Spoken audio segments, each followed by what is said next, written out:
Hi, I'm Ella, and today we're here with Alex, who is a performance psychologist who works for the Queensland Academy of Sport and Queensland Cricket. So Alex, we know a lot of teens are struggling with their mental health, so just talk us through what anxiety is. Absolutely. So I find it really helpful to think about mental health on a continuum. So up one end, you've got thriving, where living your best life. Somewhere in the middle, we're coping, which means we're just doing okay. And then at the other end, we're struggling. So it's completely normal to slide up and down that continuum depending on what kind of life stresses that you're currently faced with. And it's completely normal to experience some anxiety, stress, fear, worry. When it becomes an issue is when it becomes pervasive, which means it happens all the time, when it starts interfering with your daily functioning and your ability to just lead your best life, essentially. And that might be indicative of an anxiety disorder. So you might feel tense, tightness in the chest, you might struggle to eat or sleep, intrusive thoughts, and almost this impending sense of doom, like something really, really bad is going to happen. So how would you suggest that teens manage their stress and anxiety? So self-care is such an important part of managing stress, anxiety and overall well-being, and it should be your first port of call, assuming that things haven't escalated too much. So doing things like healthy eating habits, getting into a routine for eating and sleeping, avoiding alcohol or illicit substances, connecting with your tribe and getting outside, doing things that you enjoy is awesome. Also learning some relaxation techniques and some mindfulness and practicing gratitude can be a really nice way to manage those things. And there are some really wonderful apps out there that you can download if you want to learn more about that stuff. And of course, getting active, so important when it comes to managing overall well-being and anxiety and stress. Yeah. So we do hear a lot about how physical activity is always good for your well-being. Would you like to explain the science behind that? Absolutely, I'll do my best to put my scientist hat on. So essentially what happens when we exercise is our brain releases endorphins, and sometimes they're known as happy hormones. So anytime we're exercising at sort of the moderate to vigorous level, our brain squirts those hormones around and it almost gives us that euphoric feeling, that sense of bliss.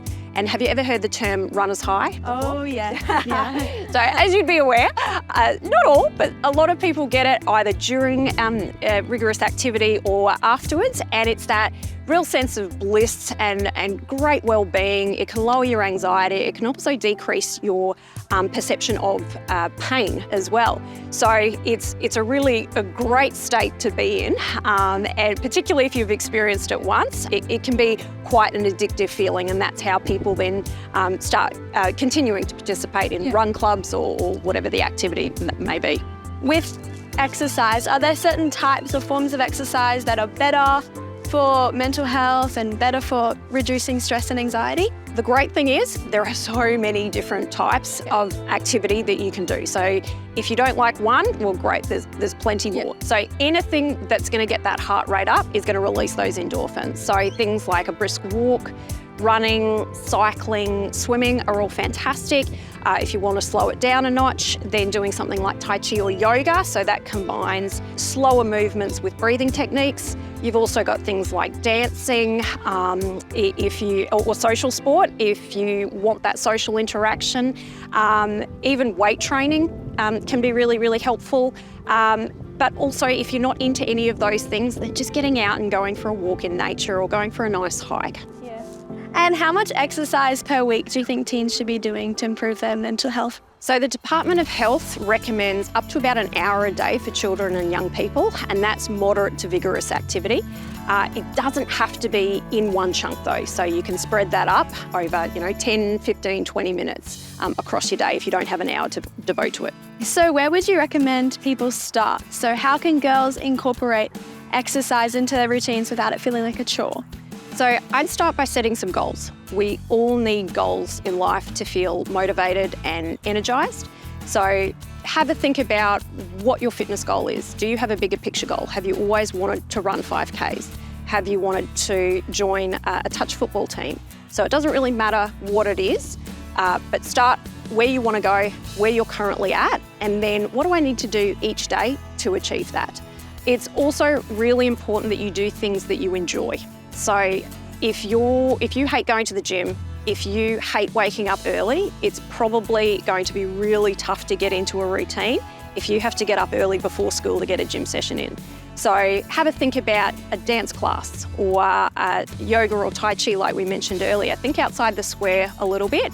If you're wanting some social interaction, then you might go for a social sport. If you've got friends, even better, because you can motivate each other. Yeah. The other thing is, as you're working towards your goals, it's really important you give yourself a little reward. We're all motivated by rewards. And the other thing to note is some people can get quite anxious participating in sport, particularly if you haven't done it before and if you're not super sporty. So there are some great apps, or even YouTube. Have a look at some fitness videos so you can do that in your own home until you feel comfortable enough to get out. And how can we help a friend who is struggling with their mental health?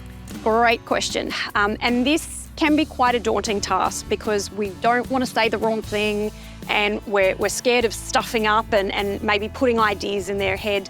The great news is, though, your friends aren't expecting you to be a mental health professional. They know you're not a mental health professional.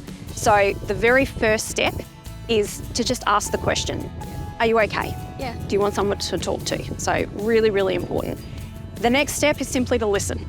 Reassure them that you are there for them if they do want to talk about it. Step 3 then is encouraging action. So whether it's self-care and encourage them to get out and do some activity and encourage them to come to the gym with you or go to a dance class or whatever it is. Or if there's some more concerning stuff happening there, encourage them to reach out to a doctor or a mental health professional, a psychologist, or just another trusted person. And then most importantly, after you've gone through that process, it is important that you can check back in. Yeah, there's nothing worse than opening your heart to someone and then feeling like they've ghosted you once they've sort of offered a referral. So making sure you're checking back in with them and just checking how you're going now. Is everything okay? Have things picked up? And there are some really, really wonderful resources on all of the stuff that I've spoken about. Lifeline, Beyond Blue, Headspace, and Are You OK? They've got some great tip sheets and resources. Okay.